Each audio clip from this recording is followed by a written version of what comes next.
Falenderimet janë për Allahun Gjelle Gjelalu, Zotin ton falenderojmë, për ti ndihmë, falje dhe mbështetje kërkojmë.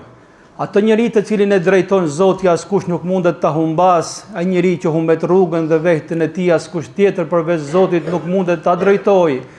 Dëshmojmë dhe vërtetojmë se nuk ka Zot tjetër që meriton të adhurohet me të drejtë përveç Allahu Gjelle Sha'nuhu, një dhe i pashoq. Dëshmojmë dhe vërtetojmë se Muhamedi, paqja dhe bekimet e Zotit qofshin gjithmonë me të, është robi i Zotit dhe është i dërguari i tij i fundit. Të nderuar besimtar dhe besimtare, vëllezër dhe motra, Zoti ynë, Allahu Gjelle Sha'nuhu, thot në Kur'anin famlart: "O ju që keni besuar, keni frikë Allahun, dhe çdo njeri le të mendojë e le të punojë për të nesërmen e tij. Kini frikë për Allahun, se Allahu është i gjithdijshëm për gjithçka që ju veproni." Vëllezër dhe motra, e lut Allahun Gjelle Sha'nuhu ta bëjë të sotmen tonë më të mirë se sa të djeshmen tonë, të nesërmen tonë më të mirë se sa të sotmen tonë, vitin tonë që kemi përpara më të mirë se sa atë që iku, dhe ahiretin tonë ta bëjë më të mirë se sa dynjan tonë. Vëllezër dhe motra, mos e mendoni ndryshimin e viteve thjesht si ndryshim numrash, shifrash dhe datash. Mos e mendoni atë thjesht si grisje të fletëve të kalendarit, fletë të cilat hidhen në një kosh mbeturinash sikur mos kishin ekzistuar.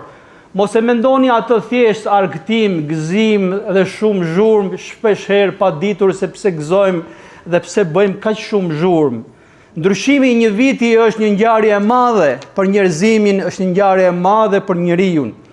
Një vit i cili ka ndryshuar nga 2025 në 2026, do thot një vit që ka ikur, ka shkuar tek Zoti i gjithësisë me të mira dhe me të këqijat tona, do të thot gjunahet të cilat janë bërë dhe kanë shkuar tek Zoti, do të thot shumë libra dhe regjistra që janë mbyllur për të mos u hapur më në këtë botë përveç se për të hapur përpara Zotit të gjithësisë.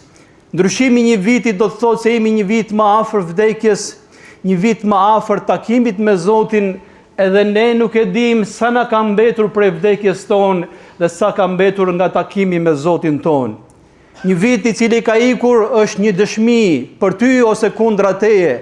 Nëse ke bërë mirë në atë vit, falendero Zotin që të ka mundsuar të bësh mirë, se ky vit do të dëshmoj mirë për ty përpara Zotit ditën e llogarisë. Nëse ke bërë keq në atë vit, mos u qaj dhe mos u anko askund dhe askujt se fajin ta ka vetëm vetja jote. Vëllezër dhe motra, bashkë me harxhimet shpesh herë të pakuptimta që bëjnë njerëzit me rastin e fundit vitit apo fillimit të vitit të ri, njeriu që ka mendje dhe ka zemër duhet ta kuptojë se bashkë me këto harxhime harxhohet dhe jeta e tij. Njeriu duhet ta kuptojë se bashkë me zhurmën e fishek zjarve, të cilat digjen djathta se majtas ku më shumë e ku më pak, njeriu duhet ta kuptojë se bashkë me këto fishek zjarre faktikisht po digjen ditët e jetës së tij.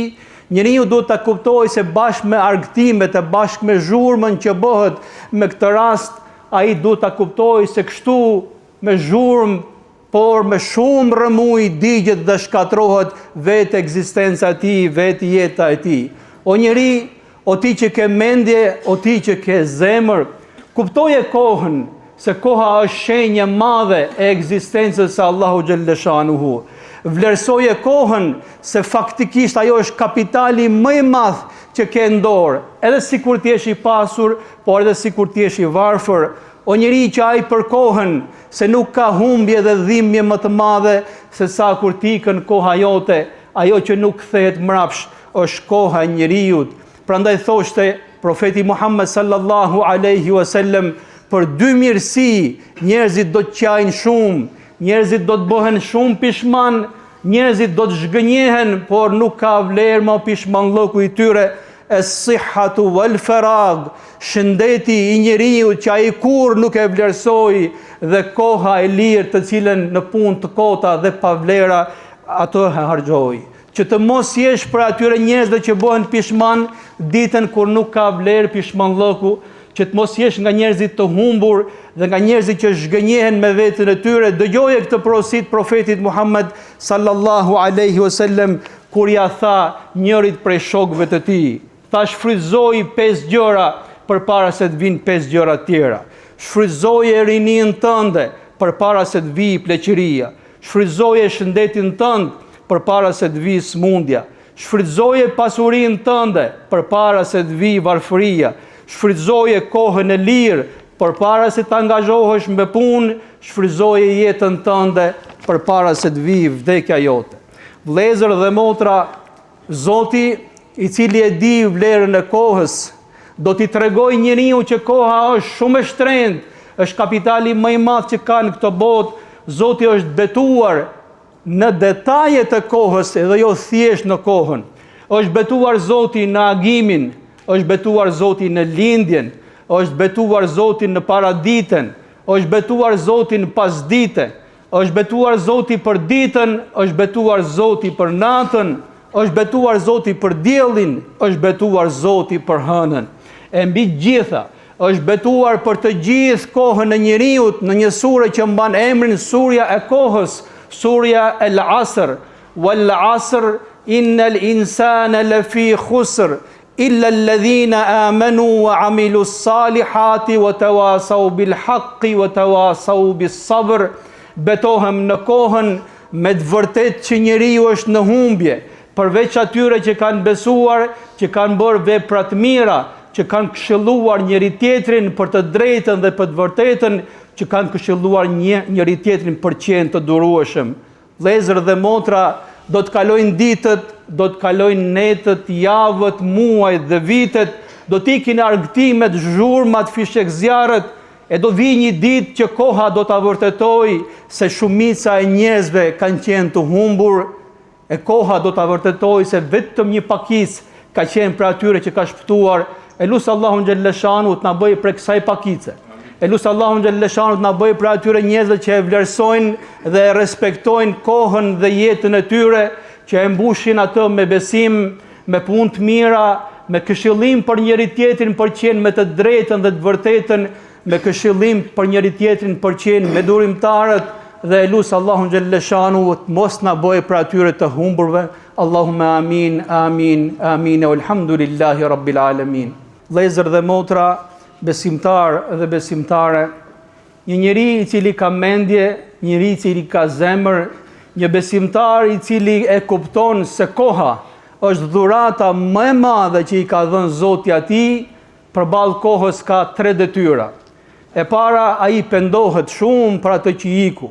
I lutet Allahu Gjellëshanu ta falë Zoti për neglizhencat, për kohën e harxuar kot në punë pa vlera, për gjunahet që ka bërë në këtë kohë, e cila tashmë ka shkuar tek Zoti dhe do të dëshmojë për njeriu, dhe ne e lutim Allahun Gjellëshanu të na i falë të gjitha gabimet, neglizhencat dhe kusuret për një vit i cili ka ikur dhe nuk ka për të kthyer më në jetën tonë. Detyra e dytë është që njeriu të bëjë niyete të mira dhe sinqerta për atë që vjen. E në fakt, nëse kemi në dorë atë që vjen, atë e di Allahu Gjellëshanuhu, por besimtari ka në dorë të bëjë niyete të sinqerta. O Zot, më mundsoj që në këto ditë që vinë, në këto net që vinë, të bëj më të mirën, të jem serioz me kohën time, edhe nëse nuk e arrin njeriu ta jetoj kohën e ardhme, Allahu Gjellëshanuhu me mëshirën e tij ka për t'ja pranuar robit të tij në jetën e tij, se profeti alayhis salam thot innamal a'malu binniyat. Punët do të vlerësohen tek Zoti sipas nijeteve të njeriu. Prandaj Zoti na i bëft niyetet tona të sinqerta, që këtë vit që vjen ta shikojmë ndryshe, ta mbushim atë me punë të mira, që të jetë dëshmitar i mirë për ne tek Allahu Gjellëshanuhu. Detyra e tretë, vëllezër dhe motra, është shfrytëzoje çdo shans që ke në dorë.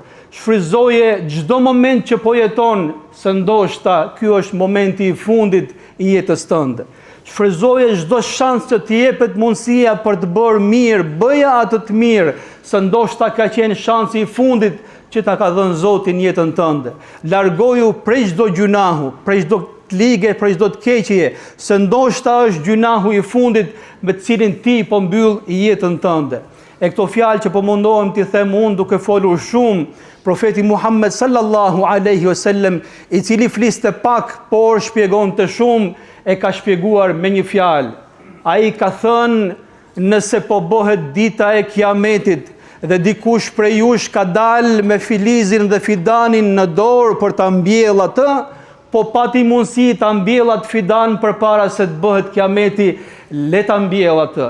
E lusë Allahun Gjellëshanu të na bëj për atyre njerëzve që pendohen shumë për kohën që kanë kaluar, që bëjnë jetët mira dhe sinqerta para do që të vi, dhe lusë Allahun Gjellëshanu të shfryzojmë çdo moment të jetës tonë, çdo shans të jetës tonë, e ti mbjellim ato fidan, ato të mira që na i ka dhënë Allahu Gjellëshanuhu, e mos merremi se kur bëhet dita e Kiametit, se ditën e Kiametit e ka në dorë vetëm Allahu Gjellëshanuhu. Zoti na mundsoft ta jetojmë jetën si musliman, ta dorëzojmë shpirtin si besimtar, e të gjithëve të na ringjall Zoti bashkë me profetin ton Muhammed sallallahu alaihi wasallam në hijen e flamurit të tij, në hijen e arshit të Zotit. O Zot, na e trego rrugën e drejtë siç është ajo, na jep forcë ta ndjekim atë.